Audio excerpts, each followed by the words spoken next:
Your house smells awful, Mom. I'd rather stay with my mother-in-law than spend one more day in this mess.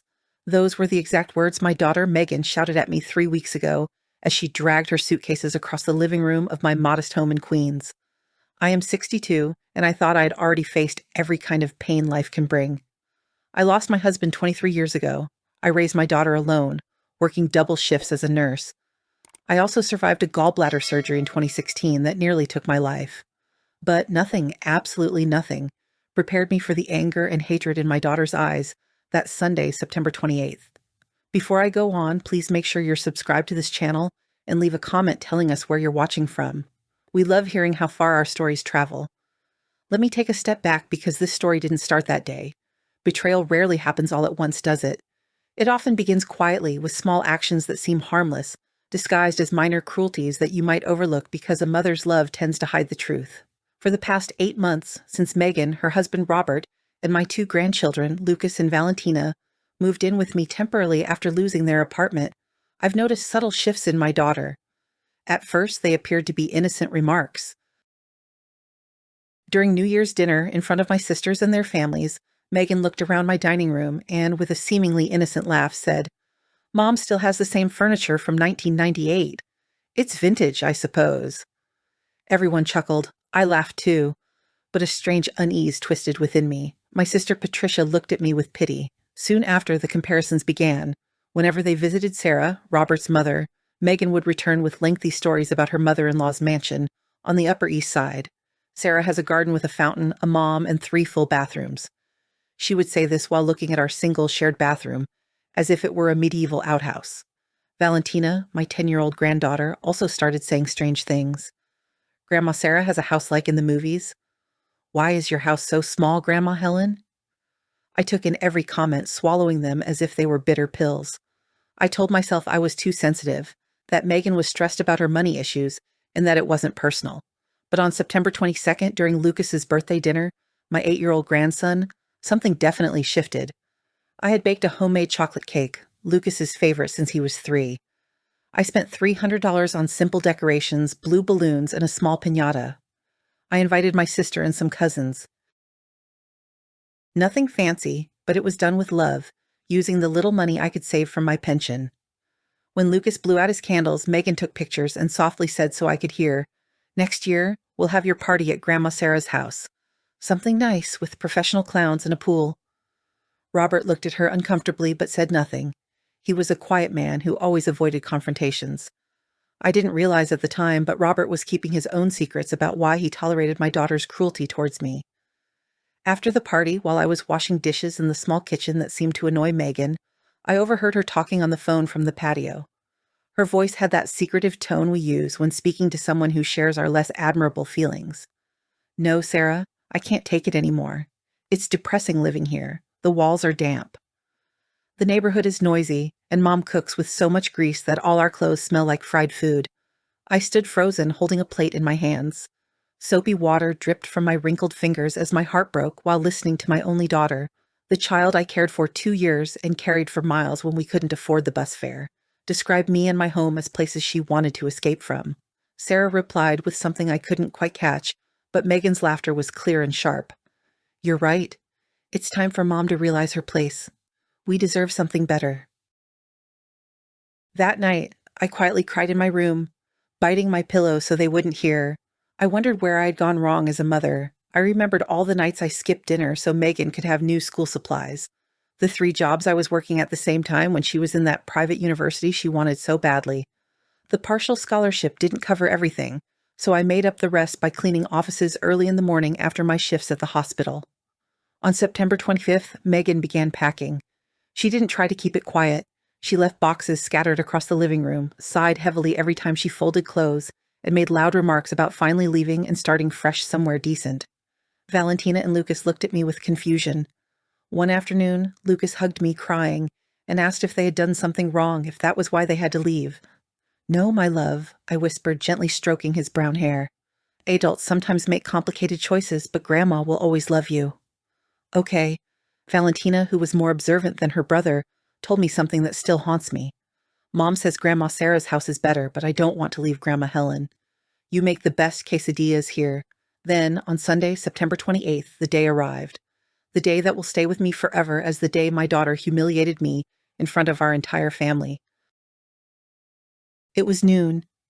Megan was finishing loading the last few items into Robert's car when my sisters Patricia and Claudia arrived with some food, unaware of the situation.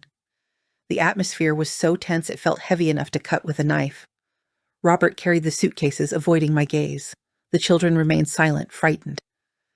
At 6 o'clock, Patricia asked casually, "Are you all going on a trip?" That was the moment Megan couldn't hold back any longer. She turned sharply, her eyes blazing with something I can only describe as pure disdain. "No, Auntie. We're moving in with my mother-in-law. A proper house. A place where you don't have to worry about cockroaches." At 6:19, she continued, "A house where the furniture isn't just old decorations. A home with space to breathe, without constantly smelling greasy food. Your house smells, Mom. It smells like old age, poverty, giving up. My children deserve to grow up somewhere nice. Not here." She made a dismissive gesture, looking around my living room, my home of 30 years, in this mess. The silence that followed felt deafening. Patricia and Claudia were speechless. Even Robert appeared surprised by the harshness of the words. I stood quietly beside my old dining table, a family heirloom from my mother, feeling as if I had been struck hard. Megan was not finished. She grabbed Valentina's hand roughly and said, "Come on, kids, say goodbye to your grandmother. A better life is waiting for us." Then, looking straight at me, she spat out the final words. "My mother-in-law's house is better in every way, including herself." She slammed the door so forcefully that the picture of my late husband shuddered on the wall. The engine roared and they drove away. My sisters ran to hug me, but I was in shock, too overwhelmed to cry. Patricia was whispering curses under her breath. Claudia was calling Megan 1,000 terrible names, but I could only think of one thing. I had just lost my daughter. From the bitterness in her words and the poison in her tone, I could tell this was not just a moment of anger. It was something planned, a result of long-standing resentment. That night, alone in my house, which suddenly felt too large and empty, I sat in my armchair. Megan had once called it a relic of the past, and finally burst into tears. I mourned the sweet girl who used to bring me flowers from the garden. I mourned the Sundays we spent baking cookies together. I wept for the young mother who had once pleaded for my help when Valentina was born, not knowing how to change a diaper. Where had that Megan gone? When did she become this stranger capable of humiliating me so cruelly? I didn't realize it then, but that humiliation was only the start. Within 72 hours, my peaceful life as a retiree would turn into a legal nightmare, and I would come to see that my daughter's harsh words were merely the surface of an iceberg of betrayal that would leave me stunned. But that night, as the moon gently shone through the faded curtains in my window, I was still a heartbroken mother, troubled by thoughts of what I could have done to deserve such intense hatred from the person I loved most in this world. On Wednesday, October 1st, 3 days after the door slammed shut, I was watering my geraniums outside on the patio when the doorbell rang persistently. It was 9 a.m. I was still in my old bathrobe, the one Megan used to criticize, saying it looked like something from a psychiatric hospital. I opened the door, expecting the mailman or maybe Mrs. Gable, my neighbor who was always borrowing sugar. Instead, I saw 2 police officers. Helen Castillo, the younger officer, was speaking to a man in his 30s, with a neatly trimmed mustache and a serious look on his face. My heart immediately jumped into my throat. When you're 62 and police suddenly appear at your door, your mind naturally fears the worst. Accidents, tragedies, losses. I am. Did something happen to my family? Are my grandchildren all right? The words slipped out in a rush, filled with worry. The senior officer, a woman with her hair neatly tied in a bun, looked at her clipboard. "We need you to come with us to answer a few questions about a theft report." "Your daughter, Megan Castillo, filed a formal complaint yesterday afternoon. She claims you stole valuable items from her husband's family." Everything seemed to stop.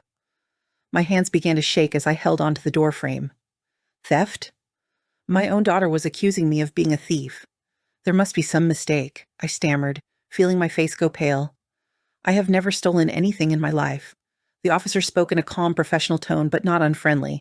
"That's why we need your side of the story, ma'am. You can come voluntarily now, or we can proceed with formal charges. The choice is yours." I got dressed with trembling hands, putting on the first dress I could find.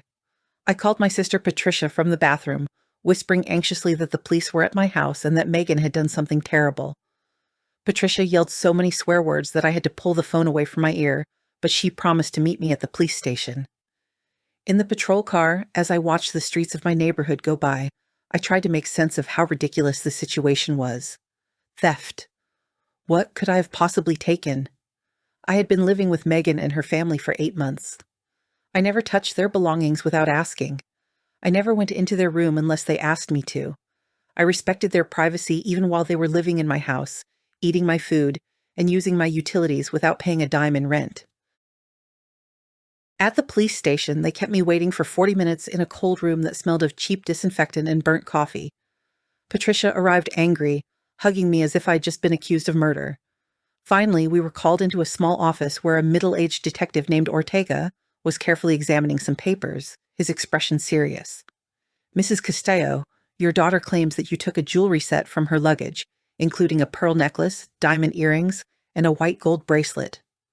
The report states that these items originally belonged to Robert Salazar's family, your son-in-law, and are valued at about $250,000.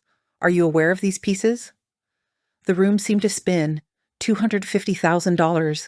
The jewelry he mentioned was the same set my mother left me when she passed away in 2010, the same set I gave to Megan at her wedding 12 years ago, telling her it was to be passed down through the generations. The pearls belonged to my paternal grandmother. The earrings were a gift from my late husband on our 10th anniversary. I bought the bracelet myself with my first paycheck as a registered nurse. "That jewelry belongs to me," I said, my voice trembling but steady. They were family heirlooms from my mother and my late husband. I gave them to Megan on her wedding day. I have photographs, documents, and everything related to them. The detective raised an eyebrow. "Your daughter says otherwise." "She claims the pieces have belonged to the Salazar family for 3 generations, and that you took them from her room without permission 2 days before they moved out." Patricia exploded. "That's a lie. My sister has never stolen anything. That terrible girl Megan is making it all up." The detective ignored her and focused on me. "Can you prove the origin of this jewelry, Mrs. Castillo?" I answered yes, though my mind was hurriedly trying to recall where I kept the old documents. "I have the authenticity certificate for the pearls that came with my mother's inheritance, the receipts for the earrings my husband purchased in 1993 at a jewelry store in a high-end district, and photographs of me wearing all those pieces years before Megan was even born." Something shifted in the detective's expression. He started taking notes. "Do you know where the jewelry is now?" "I'm not sure. I gave it to my daughter. I believe she still has it or had it." The detective closed the folder. "I need you to gather all the evidence you mentioned. Photos, receipts, certificates, anything you have. Until then, you are not allowed to contact or approach your daughter in any way. Do you understand?" I nodded, feeling as if I were trapped in a strange, unreal nightmare. A restraining order against my own daughter. Accusations of theft. What was going on? Patricia drove me home, cursing all the way, but I was too stunned to really hear her. I felt a deep sense of violation and betrayal, more intense than any door slamming could convey. Publicly accusing me of theft wasn't just cruel, it seemed deliberate. It was designed to ruin my reputation, my integrity, everything I stand for. That afternoon, after Patricia left, promising to find me a lawyer, I sat down at my old computer. I decided to check something I'd been neglecting out of laziness, my bank account. I had online access but rarely looked at it. My pension was automatically deposited each month, and I didn't see the need to monitor it regularly. With trembling fingers, I logged into the account. My password was still Megan's date of birth, a detail that now felt painfully ironic. The screen appeared, showing my current balance as $122,400. I stared at the figure, unable to believe it. It was impossible. I had saved over $300,000. I knew this to be true because I checked the balance in February when I was thinking about remodeling the bathroom. So, where had nearly $180,000 gone? My hands shook even more as I began examining the transaction history. In February, a withdrawal of $20,000. March, $15,000. April, $25,000. May, $20,000. June, $30,000. July, $25,000. August, $20,000. September, $25,000. All the withdrawals were made from bank branches on the Upper East Side. All of it happened on days and at times when I was at home, trusting that my money was safe. Over the course of 8 months, the total amount, $180,000, simply vanished. During those same 8 months, Megan was living with me. I staggered to my feet, rushed to the bathroom, and vomited, not from physical illness, but from the harsh shock of what I had just discovered. My daughter hadn't just taken from me. She had been doing it systematically month after month, even as I provided her with shelter, food, and free utilities. While she publicly mocked my old furniture and modest house, she was draining my savings. But I couldn't understand how she managed to do it. I had never given her direct access to my accounts. I never shared my passwords or cards. Then I recalled the power of attorney. 4 years earlier, when I underwent gallbladder surgery and faced possible complications, my lawyer, James, advised me to give Megan limited power of attorney. It was only meant for medical emergencies, so she could make decisions if I was unable to do so myself. I signed the papers without giving it much thought. She was my only daughter. I trusted her with my life. The power of attorney allowed her to access my bank accounts if an emergency arose. But Megan, my beloved daughter, who used to bring me flowers, had been stealing from me for 8 months straight. I called the bank from the bathroom floor, my voice trembling and desperate. The representative who answered confirmed my worst fears. The withdrawals had been made at the teller window with official ID and a notarized power of attorney. From the bank's point of view, everything was perfectly legal. To challenge them, I would need to prove fraud, which meant filing a criminal complaint and going through a long legal process. I hung up and sat silently on the cold tiles, holding my knees close, feeling like a frightened child. The pieces of the puzzle were starting to fit together, and what I saw was frightening. Megan wasn't just stealing my money anymore. She accused me of stealing jewelry I had given her. Why? What did she hope to gain by completely destroying me? Then, on that terrible day, there was a second shocking revelation. I found an envelope in the kitchen trash, crumpled among eggshells and dirty napkins I had missed earlier. I carefully smoothed it out. It was from a very expensive private hospital addressed to Robert Salazar at my address. Inside was an unpaid bill. Fertility treatments, urology consultations, lab tests. The total amount due was $96,000. The last service date was August 15th. Robert and Megan had been visiting a fertility clinic. These costly treatments explained where part of my stolen money had gone. They were trying to have a third child using my savings, without my knowledge or permission. I laughed, a bitter, broken laugh that came from a dark place inside me. The boldness was almost commendable in its pure evil, stealing from me to pay for treatments I would have gladly helped fund if they had just asked, honestly. But no, they chose to see me as a fool, an old woman who wouldn't check her accounts. I didn't get any sleep that night. I lay awake in the darkness of my room, staring at the ceiling as my mind went over every detail. The public shame, the sudden move to Sarah's house, the theft accusations, the bank withdrawals, all connected, yet I couldn't see the full picture. I still didn't understand what they were aiming for. At 3 a.m., I made up my mind. I wouldn't let myself be broken. I wouldn't let my own daughter turn me into a victim. I raised Megan alone after my husband's passing. I worked 3 jobs. I survived when everyone said I couldn't. I wasn't going to fall apart now. At dawn on Thursday, October 2nd, I reached out to James Mendoza, the lawyer who had managed my legal affairs for the past 15 years. A serious man in his 50s, he had helped me with my will, power of attorney, and the house deed. I explained everything. The door slammed, accusations flew, bank withdrawals were mentioned, and the hospital bill was brought up. James was silent for a long moment after I finished. Finally, he said, "Helen, this is very serious. Extremely serious. Your daughter is building a case against you, but not only legally. She's trying to ruin your reputation. I need you to trust me fully and follow my instructions exactly. Can you do that?" "Yes," I replied immediately. "Good. First, we will gather all the documents related to that jewelry. Second, we will request the full history of your bank account, including any video footage from the branches where the withdrawals took place. Third, and important, do not contact Megan under any circumstances. She seeks an emotional response from you. Do not supply it. That Thursday, I dedicated my day to gathering evidence. I discovered photos from my wedding where I wore diamond earrings, the certificate for the pearls I inherited from my mother, stored in a metal box I hadn't opened in years, and a yellowed receipt from a jewelry store in a fancy neighborhood dated 1993. As I carefully arranged everything, a question kept bothering me. Why was I specifically accused of stealing that jewelry? Where was it now? And most importantly, What else was I unaware of regarding my daughter's betrayal? The answer would soon emerge, and it would be more devastating than I could have ever imagined. On Friday, October 3rd, James arrived at my house at 10:00 a.m., carrying a laptop under his arm and a serious look. What he was about to show me would change everything forever.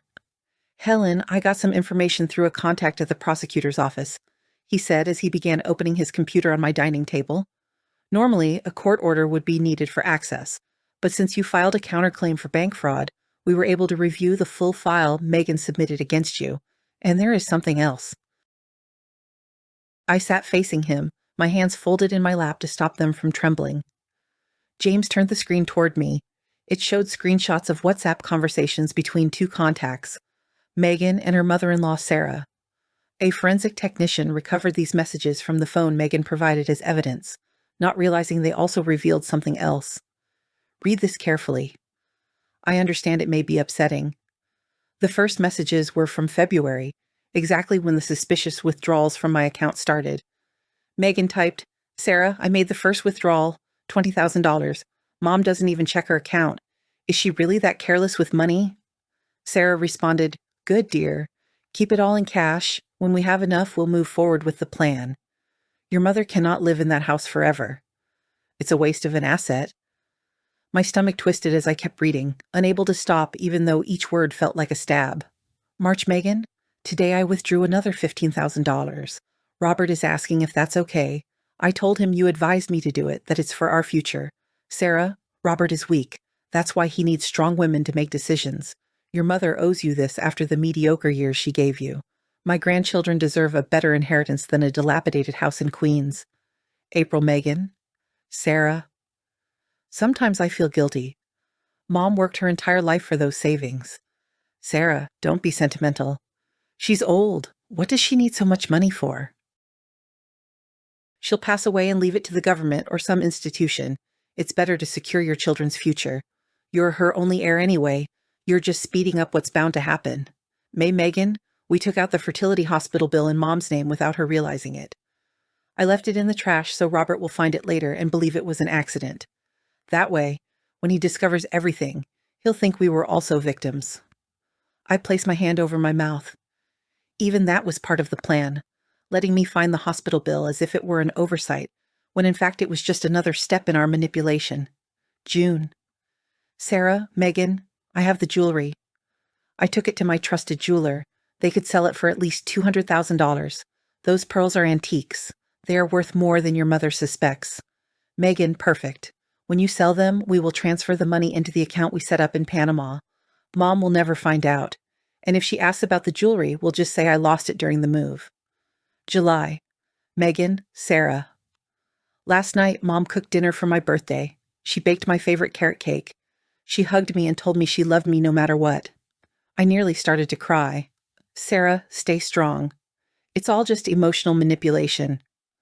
Mothers like her often use guilt to keep you loyal. You are an adult woman with your own family now. Your allegiance should be with me. I am offering you a proper future. August, Megan, today I criticized Mom's house in front of my aunts. You should have seen her face. She looked so hurt. But you're right. I need to create emotional distance before the final move. Sarah, very good.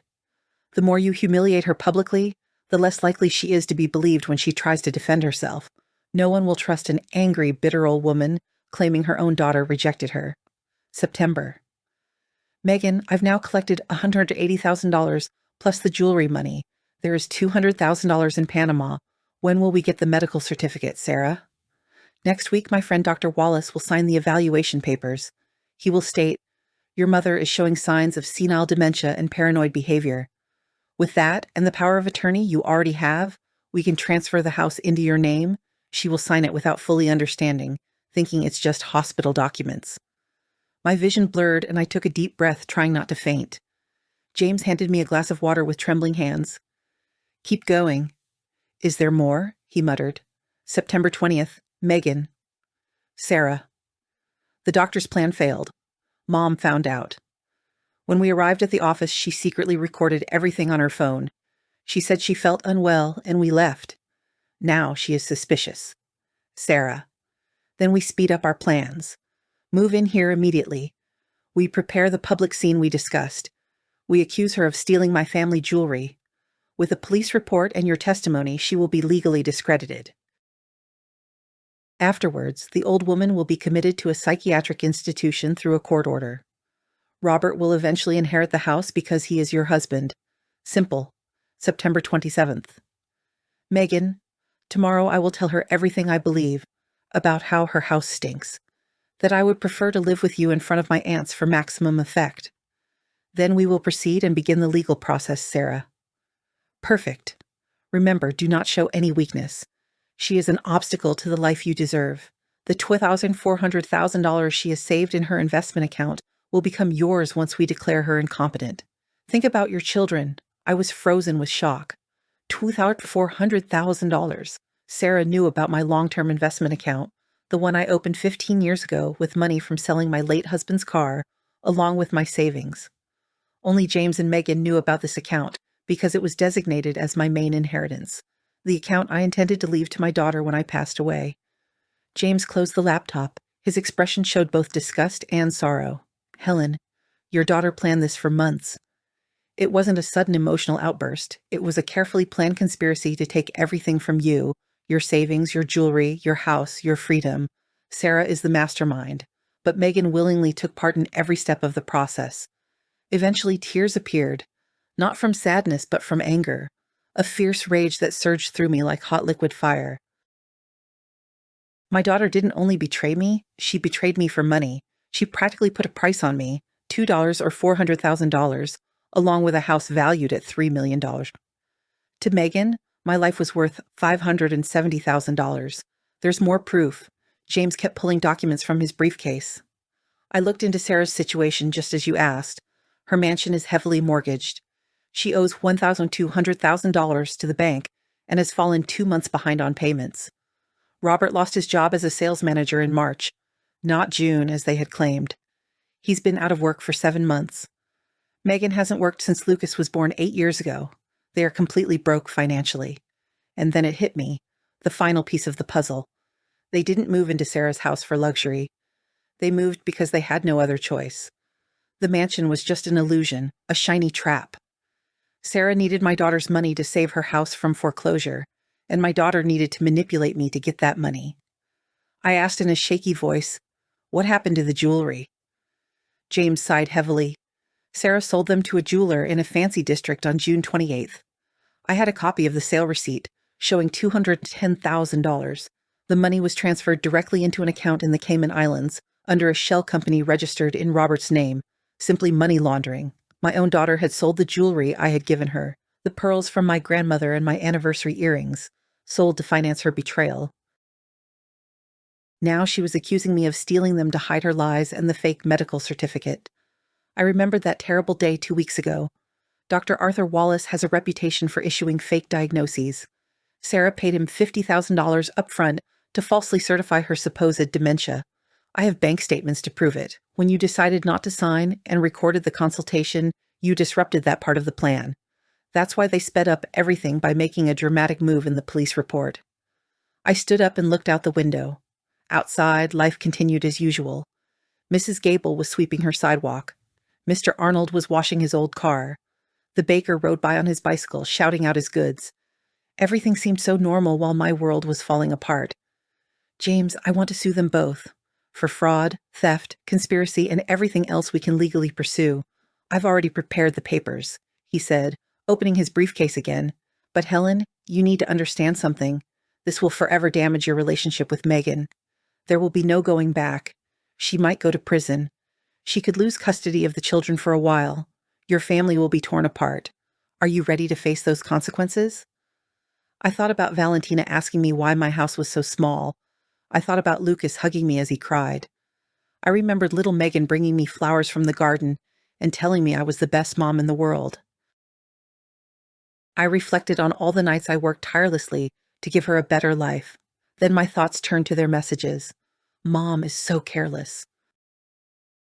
Your mother is old. Why does she need so much money? She's an obstacle to the life you deserve. I was ready, I said firmly. She made her choice when she picked money over me. Now it was my turn. That night, After James left with all the signed papers, I sat in my modest living room, which Megan despised so much. The old furniture she called relics, the faded curtains, the damp walls. This simple house where I raised her alone, where we celebrated quiet Christmases filled with love, and where she took her first steps. I took out my phone and listened to the recording I'd made in Dr. Wallace's office, my voice questioning why I was being asked to sign a psychiatric evaluation without any clear reason. Megan's nervous voice insisting that it was just routine. Sarah pressing with false authority, then my firm statement that I would not sign anything I did not understand, and that I was recording the entire conversation. The silence that followed on the recording was almost satisfying. Pure panic. I put the phone aside and made another decision that night. I wouldn't just sue, I would completely change my will. The accounts valued at $2, $400, and $1,000 that Megan desperately wanted would instead be donated to foundations assisting elderly victims of family abuse. My house would go to my nephews, Patricia's children. The only direct beneficiaries would be Lucas and Valentina, but their inheritance would be placed in an educational trust fund managed by James until they turned 25.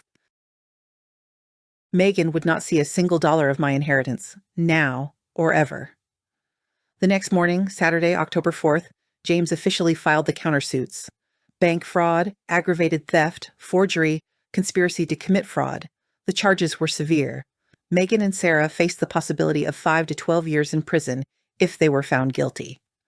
I also requested restraining orders against both and temporary emergency custody of my grandchildren, citing a dangerous domestic environment and parental manipulation. On Monday, October 6th, exactly 1 week after the door slam, Megan received the legal notice. James later told me she broke down crying in front of the process server. Robert had to carry her to the car.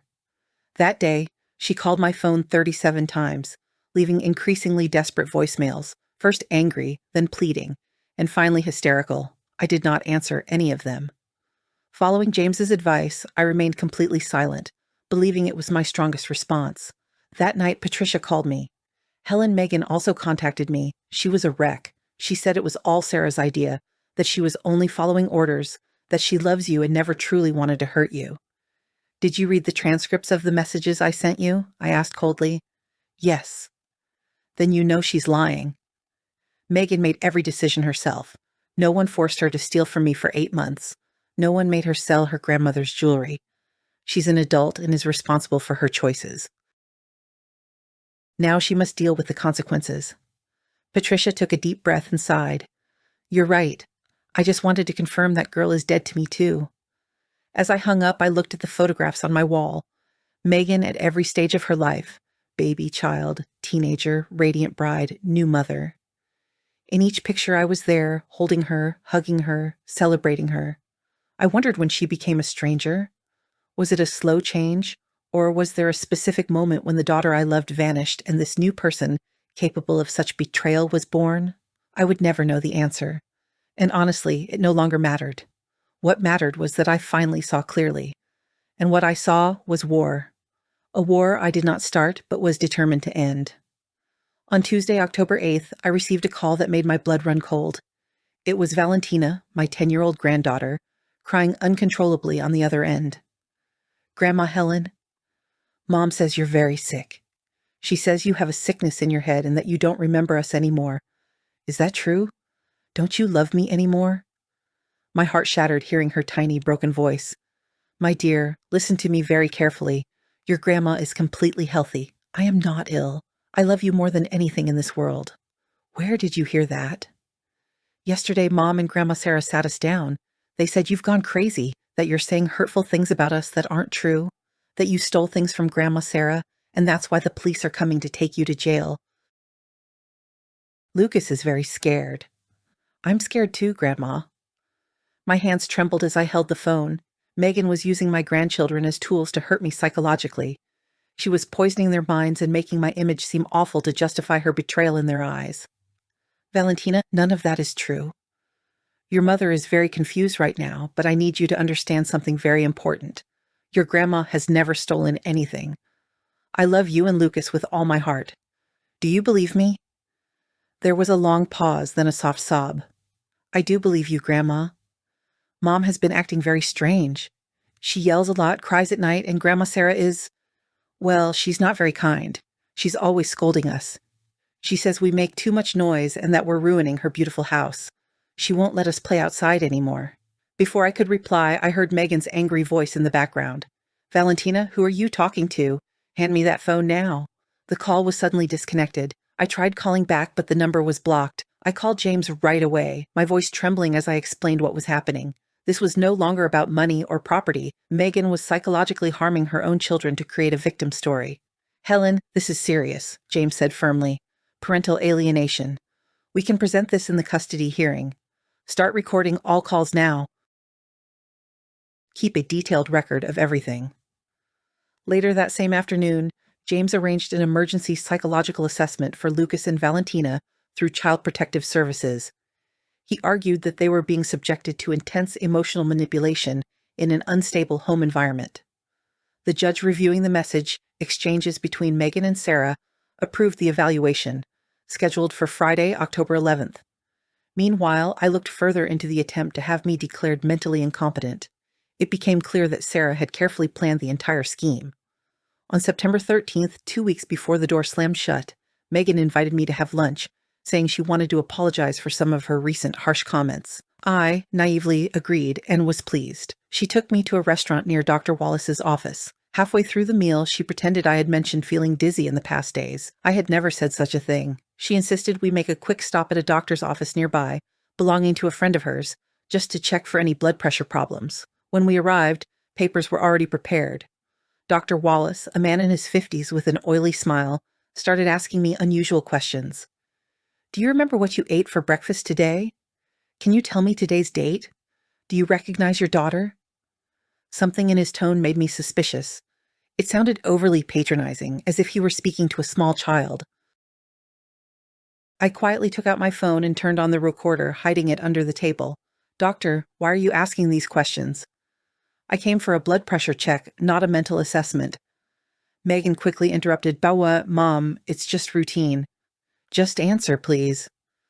But Wallace made a serious error. He pushed some papers toward me, saying, "Mrs. Helen, I need you to sign this consent for extended psychiatric treatment. It's just a standard form for your records." I read the header, "Voluntary Commitment Request for Severe Cognitive Impairment." My heart froze. This wasn't a simple checkup. It was a legal trap meant to declare me incapable and take away my independence. "I refuse to sign anything," I said firmly, putting away my phone, which was still recording. "And for your information, Doctor, I've recorded this entire conversation, including your attempt to pressure me into signing false commitment papers."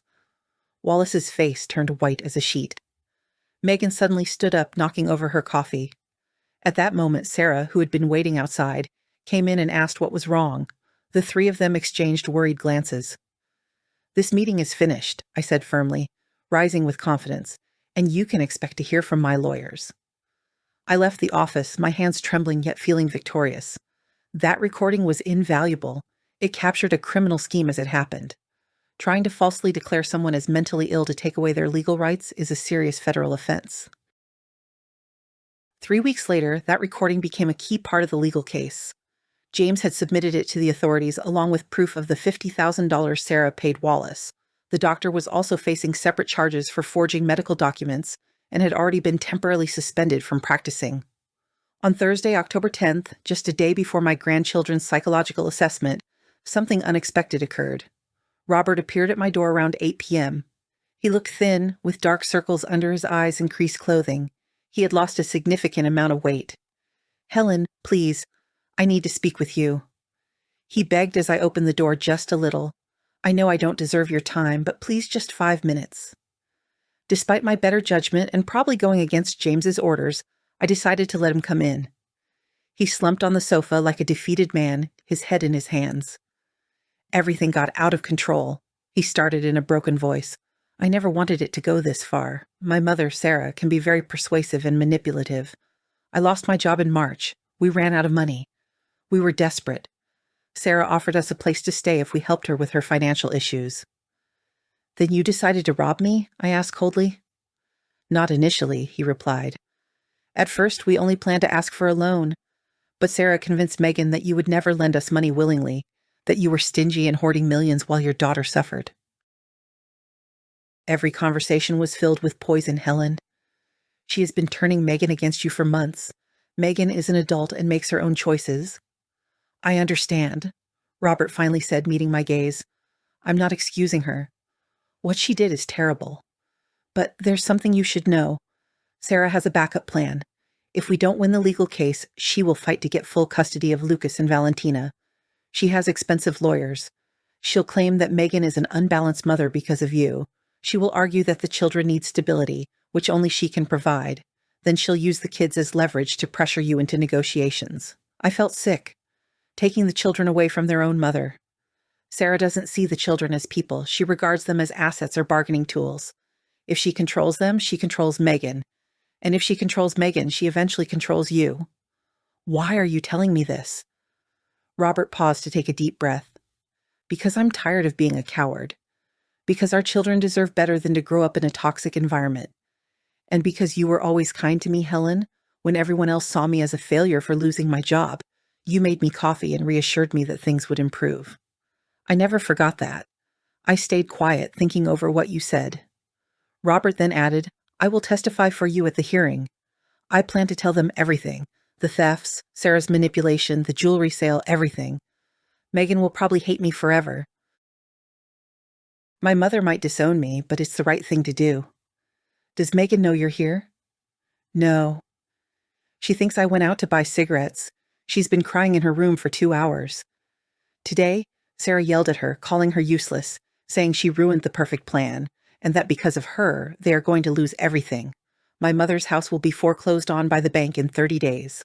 We are living on the edge of an explosive situation. I offered him coffee, but he refused. He left 20 minutes later, leaving me with new information that changed everything once again. Sarah was not someone to give up easily. She would fight unfairly, even using my grandchildren as human shields. That night, I called James to report Robert's visit. At first, he was annoyed because I had technically broken protocol, but he was also excited about the possibility of an insider's testimony. If Robert agrees to testify, the case will be over. No judge can ignore the testimony of the husband involved. On Friday, October 11th, the psychological assessment took place. 2 social workers spent 4 hours interviewing Lucas and Valentina separately, in a controlled setting. I wasn't allowed to be present, but James attended as my legal representative. The results were heartbreaking, but not unexpected. Valentina showed serious signs of anxiety and emotional confusion. She drew a picture of her family with her and Lucas caught between 2 huge grandmothers who were fighting. Lucas, being younger, simply cried, saying he missed his grandma Helen and didn't understand why he couldn't see her anymore. Both children said that Sarah constantly yelled at them, that Megan cried a lot, and that they heard screams at night about money and jail. Valentina shared that Sarah had told them I was a bad thief, who wanted to take their house and put them on the street. The official report stated, minors exposed to inappropriate adult conflict and parental manipulation. Temporary supervised custody is recommended until the legal situation is resolved. Contact with the maternal grandmother Helen Castillo poses no risk and should be resumed under professional supervision. It was a partial victory. I was able to see my grandchildren again, though with a social worker present. It wasn't perfect, but it was something. Most importantly, it officially documented that Megan and Sarah were causing psychological harm to the children. On Sunday, October 13th, I had my first supervised visit with Lucas and Valentina at a neutral family services office. The children ran to me crying. I embraced them, feeling my broken heart trying to heal. Lucas, with his brown eyes full of confusion, asked why Mom said such mean things about you, Grandma. I didn't have a good answer for an 8-year-old boy. How can I explain that his mother tried to hurt and destroy you? How can I protect his innocence when the truth is so harsh? Sometimes adults make serious mistakes, my dear, but the one thing you must know is that your grandma loves you and always will. We spent an hour and a half drawing and simply being grandma and grandchildren again. When the visit ended, Valentina whispered in my ear, Grandma, don't let Grandma Sarah win. She's really mean. Those words stuck in my mind all the way home. My 10-year-old granddaughter clearly saw what Megan was unwilling to accept. Sarah was a predator, not a savior, and my grandchildren were caught in a conflict they had no part in. The preliminary court hearing was scheduled for October 22nd. There were 10 days to prepare the full case, 10 days for Robert to decide whether he would testify, and 10 days for Sarah to mount her response. That night, sitting in my living room surrounded by evidence of family betrayal, I made a crucial decision. I was determined to win this battle. Not just for myself. I would win it for Lucas and Valentina, to show them that accepting abuse is never acceptable, that standing up for your dignity is worth any sacrifice. Megan chose her own path, and now she would face its ultimate consequences. The morning of October 22nd arrived cold and gray, as if the sky itself predicted the confrontation ahead. I dressed in my most formal navy blue suit, the one I had bought 5 years earlier for my niece's wedding. I applied light makeup to conceal the dark circles caused by sleepless nights. I wanted the judge to see a dignified woman, not a broken victim. James picked me up promptly at 8 WOW. During the ride, we went over the final plan. Robert had confirmed his testimony via text message 2 nights earlier. His exact words were, "I'm going to tell the truth, even if it costs me everything. My children deserve to know their father had some dignity in the end." The courthouse was on the 3rd floor of a gray building downtown. We arrived half an hour before the scheduled 9:30 hearing. My sisters Patricia and Claudia were already outside waiting with 3 of my nephews for moral support. Patricia embraced me tightly without saying a word. No words were needed. At 9:15, Megan arrived with Sarah. My daughter looked pale, almost unrecognizable. She had lost weight. Her hair was unkempt and she wore dark sunglasses that she kept on until she was inside the building. Sarah, dressed in a costly ivory-colored suit, moved with the arrogance of someone who still believed they were in control. Our eyes met for the first time in 24 days. Megan turned pale and quickly looked away. Sarah silently judged me with barely concealed disdain. Then she whispered something into her lawyer's ear, the burly man carrying a leather briefcase that looked expensive from yards away. Robert arrived last, alone, wearing a wrinkled suit and wearing an expression like a man headed to the gallows. When Megan saw him, a change came over her face. First confusion, then a look of horrified realization. She suddenly stood up from her chair, as if pulled by a spring. "What are you doing here?" she whispered urgently, her words echoing in the silent hallway. "You said you had a job interview." Robert didn't respond. He simply walked into the courtroom as the bailiff called us in. Megan staggered, clutching the wall for support.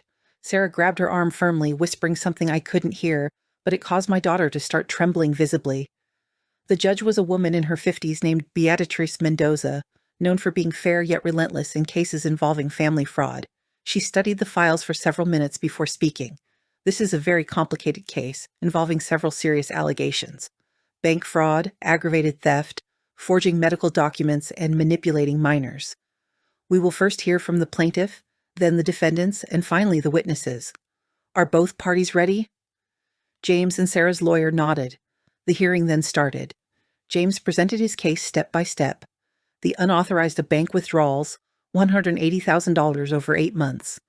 Screenshots of conversations between Megan and Sarah planning to steal from me, sell my jewelry, and declare me mentally incompetent. Also, a recording from Dr. Wallace's office, where I was pressured to sign false commitment papers.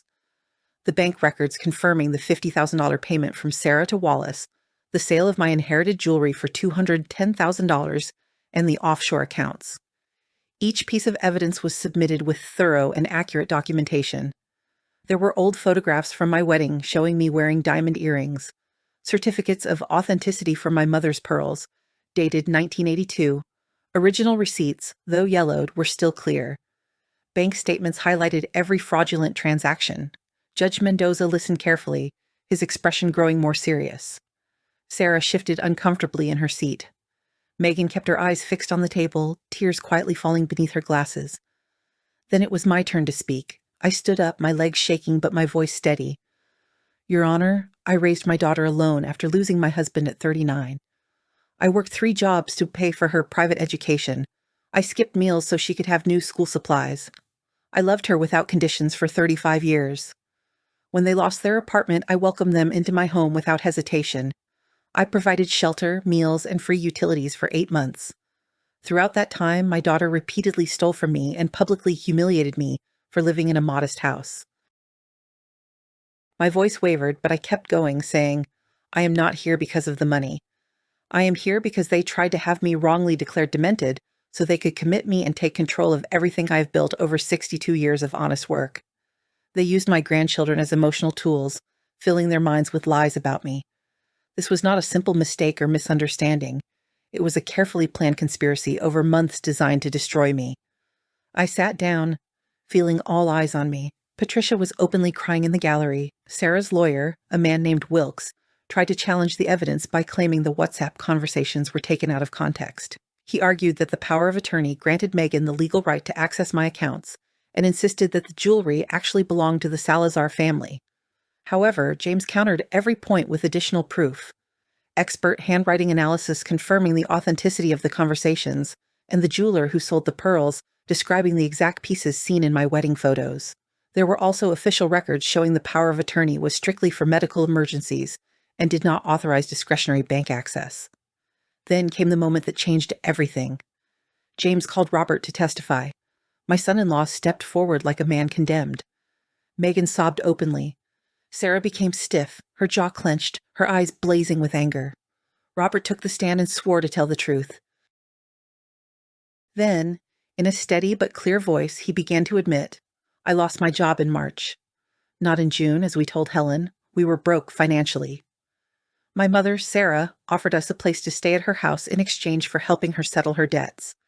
She explained that Helen had over $2 million saved and never used it, calling her selfish for hoarding so much money while her daughter was suffering. She convinced Megan that taking that money wasn't theft, but an early part of her inheritance that would ultimately be hers. The judge leaned forward, and I was involved in this conspiracy. Yes, Your Honor, I knew about the bank withdrawals. I signed the papers for the account in the Cayman Islands where we placed the proceeds from selling the jewelry. I was there when they tried to get Helen to sign false incapacity documents. I admit I am guilty of all of it. Sarah suddenly stood up. You're lying. They're paying you to say this. The judge sharply banged her gavel. Order Mrs. Salazar to sit down immediately, or she will be removed. Robert continued steadily. My mother is lying. She arranged everything. She paid Dr. Wallace $50,000, which I transferred from her account. She spent months convincing Megan that Helen was an obstacle to the life we deserved. She poisoned her mind until my wife believed her own mother was the enemy. Why are you testifying against your family? The judge asked. Because my children are suffering. Because Valentina has nightmares where two giant grandmothers are fighting, and she screams for help. Because Lucas asks why Grandma Helen no longer loves them. Because I'm tired of being a coward who allowed them to destroy an innocent woman who only showed us love. Megan broke down entirely, leaning over the table with sobs that shook her whole body. Attorney Wilkes tried to object, but Robert had already opened the floodgates. Helen was always kind to me. When everyone else judged me for losing my job, she made me coffee and reassured me that things would get better. We never truly deserved her kindness, and we certainly did not deserve to betray her in this way. Then James delivered the final blow. He showed notarized documents prepared just 2 days before the hearing on October 20th, proving that I had entirely changed my will. The $400,000 from my investment account was to be donated to 3 charities: a foundation for vulnerable seniors, a shelter for women who have experienced domestic violence, and a legal aid program for elderly victims of abuse. My house was to go to Patricia's children, my nephews. The only funds set aside for my grandchildren were a $500,000 education trust fund to be managed by an administrator until they turned 25. Megan was to receive nothing at all. James added, my client is moving forward with a full criminal complaint for aggravated fraud, qualified theft, and conspiracy. We are requesting the maximum penalty permitted by law. Attorney Wilkes attempted to argue for mitigating factors, stating that Megan was a mother of 2 minors, that she acted under Sarah's influence, and that she had shown remorse. Judge Mendoza abruptly interrupted him. The remorse appeared only after Megan was caught. The evidence shown reveals deliberate planning over 8 months. This was not a mistake in judgment. It was systematic fraud committed against a vulnerable family member. She took 15 minutes to review all the documents again. The room fell into complete silence. The only sounds were Megan's muffled sobs and the tapping of Sarah's fingers on the table. At last, the judge spoke. After carefully considering all the evidence, the court reached a decision. Megan Castillo is found guilty of aggravated bank fraud and misappropriation through abuse of family trust. She is sentenced to 5 years in prison, with the possibility of reduced to 3 years for good behavior. Additionally, she must recover the full amount of $180,000 along with legal interest. Megan whined loudly, like an injured animal. Patricia merely clapped once before the bailiff silenced her. Sarah Salazar has been found guilty of conspiracy to commit fraud, receiving stolen goods, and bribery of a medical professional. She has been sentenced to 8 years in prison without the possibility of parole. Her assets will be seized to pay restitution and fines. Sarah leapt to her feet, shouting obscenities. 2 bailiffs had to physically hold her down. Her lawyer attempted to request an immediate appeal, but the judge had already reached a decision. Robert Salazar, for your cooperation and full testimony, this court reduces the charges to being an accessory after the fact. The sentence is 2 years, suspended, with probation and community service. The custody arrangements for the minors will be considered separately. Robert nodded expressionlessly like a zombie. Finally, the judge looked directly at me. Mrs. Helen Castillo, this court acknowledges the systematic abuse you endured. Your revised will is valid and will be honored. The restraining orders against the defendant remain in effect indefinitely. Temporary custody of your grandchildren will be overseen by social services until the next hearing.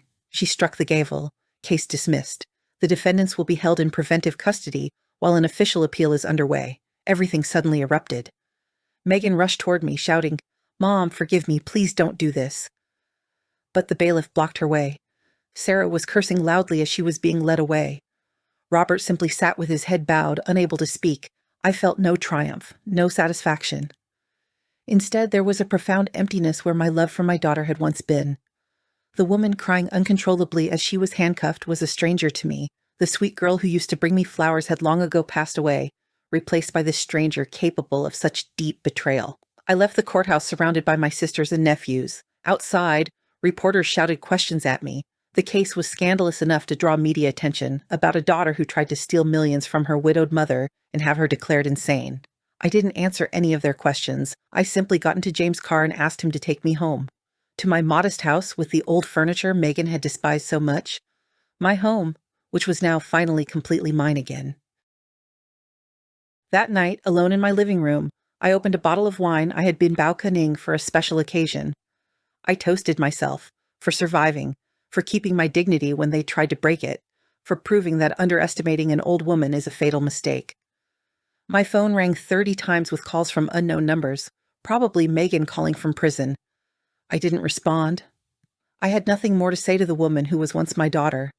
The cost of seeking justice was losing Megan forever, but doing nothing would have meant losing myself. After 62 years, I finally understood that protecting your own soul is worth any sacrifice, even giving up your own daughter. 5 months have passed since that court hearing changed my life forever. It's now March, and spring is beginning to show itself shyly in my small garden in Queens.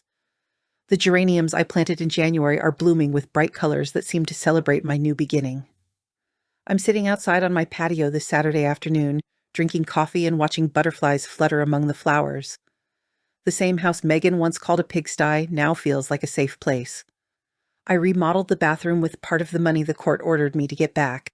The walls are no longer damp. I painted the living room a gentle peach shade. I bought new curtains not because I needed anyone's approval, but because I simply chose to. Megan's sentence was finalized on November 15th. She will serve a minimum of 3 years in a low-security prison with the possibility of an early release after 2 years for good behavior. Sarah is currently in a medium-security prison, serving a full 8-year sentence. Her mortgaged house was foreclosed on by the bank in December. It was sold at auction for $1.2 million, just enough to settle the remaining debt and interest. Robert has gained temporary custody of Lucas and Valentina under strict supervision from social services. He found a modest job as a salesperson at a department store, earning a modest income. Nothing like what he used to have, but it's honest work. He lives with the children in a small 2-bedroom apartment. It's not luxurious, but it's a decent place. I visit my grandchildren every Sunday during supervised visits that now last 3 full hours. We no longer require a social worker to be present, but Robert remains nearby, always respectful and quiet. He never tries to justify his actions. He simply allows the children to maintain a relationship with their grandmother while he gradually rebuilds his life. Valentina turned 11 in February. Lucas is now 9. Both of them attend weekly psychological therapy funded by the educational trust I set up. The therapist, Dr. Alice Vargas, reports to me that they are slowly working through their trauma. Valentina understands more than I wish an 11-year-old could. Lucas still asks when his mother will come home. I don't have an easy answer for that question. Megan sent me 17 letters from prison, received between November and January. The first were filled with hysteria, desperate pleas, and empty promises. Mom, forgive me. I didn't know what I was doing. Sarah manipulated me. I love you. Please get me out of here. As if love could wipe away 8 months of deliberate theft and carefully planned betrayal, the tone of the later letters shifted to anger and accusations. You destroyed my life. My children will grow up without a mother because of you. You are vengeful and cruel. Where is your Christian forgiveness? As if I were to blame for her criminal choices. To me, defending my dignity didn't seem like revenge, but simply a matter of justice. The 16th letter, dated January 20th, was different, shorter, and more resigned. Mom, I realize you won't forgive me. I see I have lost the right to call you Mom. All I ask is that you look after my children. They are not responsible for this mess. They are innocent in the disaster I have caused. I did not reply to any of the 17 letters. James advised me to stay completely away until Megan had served at least a year of her sentence. If you respond now, she will see it as a sign of weakness and a chance to manipulate you again. Give her some time to deal with the real consequences. The 17th letter arrived 3 weeks ago. The envelope was stained and the handwriting was shaky. Mom, I am pregnant. 3 months along. The father is Robert. It happened just before I came here. The prison doctors say I will have the baby in September. I don't know what to do. I don't know how to raise a third child while I am in jail. I'm not asking for your forgiveness. I just want you to know because you deserve to hear it. That letter shattered me in ways the others never did. An innocent baby to be born behind bars. My third grandchild who would start life visiting their mother in prison. The cycle of trauma continuing into a new generation. That night, I called Robert. He already knew. Megan told me 2 weeks ago. I am still trying to process it. I don't know if our marriage can survive this, Helen, but that baby is mine and I won't leave it. I asked him if he needed financial help. He politely refused. Your trust fund is already covering the child's therapy expenses. You've done enough. We will take it from here. However, 3 days later, I received a call from Dr. Vargas. Mrs. Helen Robert authorized me to share this information with you. The children are deeply upset by the news of the baby. Valentina has asked if you might be able to help once the baby is born. Lucas says the baby will need his caring grandma, not the one who is in jail. That conversation kept me awake for many nights. How much further was my responsibility supposed to go? I was already emotionally supporting 2 traumatized grandchildren. Did I need to take on responsibility for a third who hadn't even been born? Could I do that without reopening the door to Megan? I talked it over with Patricia. My sister, always practical, was clear. Helen, she said, that baby isn't to blame. But you are not obligated to sacrifice yourself anymore. You have already given enough. You have lost enough. If you choose to help, do so with clear boundaries in mind. If you choose not to get involved, that is perfectly okay. Your mental well-being is important. I spoke with my therapist. Yes, I am in therapy now too, with weekly sessions with a psychologist who specializes in family trauma. She helped me realize that forgiving and making peace are different. I can forgive someone without ever allowing Megan to be close to me again. Setting boundaries is not cruelty. It's a way to survive. 2 weeks ago, I made a decision. I reached out to Robert and suggested a plan. When the baby is born, I will cover the medical costs not included in the basic prison insurance. I will also pay for the initial necessities, crib, clothes, diapers, formula, but I will have no direct contact with Megan. All arrangements will be managed through Robert and social services. Robert agreed with a gratitude that touched my heart. Helen, after everything my family did to you, you still show more kindness than we deserve. I told him firmly that I'm not doing it for Megan. I'm doing this for that innocent baby and for Valentina and Lucas, who need to see their grandmother choosing love even when it's difficult. Last Wednesday, I received surprising news. The bank approved my request to convert part of my investment account into an educational loan for my nephews, Patricia's children. $400,000 will be divided among 4 young adults for their college studies. James, the lawyer, prepared the necessary documents to ensure that Megan could never claim this money. Patricia was moved to tears when I shared the news. Helen, you're too kind. After everything, you still think of others. But it's not kindness. It's a deliberate decision not to let Megan's betrayal turn me into a resentful person. It's a choice to leave behind a true legacy of generosity, rather than amassing wealth I cannot take with me. I officially donated the $2 and $400 and $1,000 as I promised. The donation ceremony took place in February, with representatives from the 3 organizations present. They expressed their gratitude through tears. An 82-year-old woman, who had suffered financial abuse from her son, hugged me and softly said, "Thank you for your fight. Thank you for your victory. You give hope to all of us." At that moment, I realized my story was not just my own.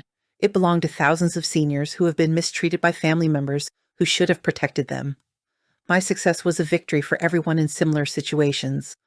The house my nephews will someday inherit after some modest renovations is now valued at $3,200,000. They don't know this yet, and it will be a surprise when I'm no longer here. For now, I'm enjoying life fully. I host monthly dinners where I invite friends from the neighborhood. I adopted a gray cat I named Liberty. I'm taking watercolor painting classes at the community center. I am truly living, not just passing through. Last Sunday, during a visit with my grandchildren, Valentina asked me something that left me speechless.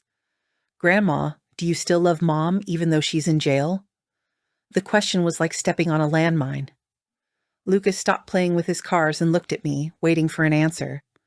Robert became visibly tense on the sofa. I drew a deep breath. Loving someone doesn't mean you have to accept being hurt by them. Your mom made very bad choices that caused pain to many people, especially me. A part of me will always love the girl she once was, but I can't have a close relationship with the person she has become. And it's okay to have complicated feelings. You can love your mom and still feel angry at her at the same time. Valentina nodded slowly. I feel the same way. Sometimes I miss her. Other times I feel angry because she put us through all this. That's completely normal, I told her, holding her in a hug. And when you're older, you will decide what kind of relationship you want with her. No one can make that choice for you. Robert looked at me, and I saw deep gratitude in his eyes. Raising children under these conditions was an ordeal no one should have to endure, but he was trying his best. That meant something. The day before yesterday, Thursday, I received a call from the prison. Megan wanted to have an in-person visit with me. It was the first time in 5 months that she had asked for anything directly. The coordinator explained that inmates can request a meeting with a close family member once every 6 months if there is an urgent matter. I asked casually, what does she consider urgent? She wants to talk about the baby's future after birth planning. She says she needs your guidance. I declined the request. I'm not ready. Maybe I never will be. My healing process doesn't include risking manipulation again. James supported my decision. You don't owe her anything, Helen. Not at all. This morning, Saturday, I woke up feeling lighter than I have in months. The sun was shining through my window with the new curtains. Liberty purred softly on my lap. I plan to have lunch with Patricia and her daughters today. This afternoon, I will attend my watercolor class. Tomorrow, I will visit my grandchildren. My life isn't without difficulties. I carry the sadness of losing my daughter and bear the wounds from a betrayal that may never fully heal. There are nights when I cry, remembering sweet Megan from 30 years ago and wondering where everything went wrong. Yet, I also feel a sense of peace. Peace that comes from standing up for my dignity when it was easier to give in. From knowing my grandchildren will learn that genuine love involves setting healthy boundaries. I find comfort in knowing that my legacy will be one of intentionally chosen kindness, not wealth stolen through family betrayal. Megan is expected to be released from prison in 2 years if she behaves well. She will be 38 then. Her child will be 1.5 years old. Lucas will be 11 and Valentina 13. It will be a different world for her then, one where I no longer feel obliged to welcome her with open arms. If, many years from now, Megan truly changes, if she does the difficult inner work to recognize the harm she has caused, and if she becomes a sincerely different person, perhaps we could have a simple chat at a grandchild's birthday. Maybe. But she will never again be the daughter I knew in the same way. That chapter has closed, sunk, and is resting at the bottom of the ocean. When trust is broken so completely, it cannot be restored. Instead, it is replaced by a different feeling. Cautious respect from afar. I finished my coffee while gazing at my blooming geraniums. Life moved on, though not as I had imagined when Megan was just a baby. I had hoped for a future built on mutual love, but life simply continued. 62 years have shown me that surviving is more than just breathing. Every morning, I choose to get up and decide that my story will not end in tragedy. I refuse to let the betrayals of others define who I am. I am Helen Castillo, a widow, a mother betrayed, a resilient grandmother, a woman who refuses to be a victim. My humble house is my sanctuary. My aged furniture is my treasure. My simple life is extraordinary because I have chosen it on my own terms. If I had to live it all again, I would stand up for my dignity just as I did before, because at the end of the day, the only thing we truly own in this life is our integrity. Mine remains intact, scarred, but unbreakable. That is my real victory, not the money I have recovered or the prison sentences. It's knowing that when they tried to break me, I stood strong. Knowing that my grandchildren will grow up seeing that their grandmother had a heart of steel wrapped in genuine love. Spring has arrived, and I'm still here, thriving against all odds, just like my geraniums. Beautiful in my flaws, strong despite my vulnerabilities, and finally feeling free. And in the end, that is more than Megan ever was able to take from me.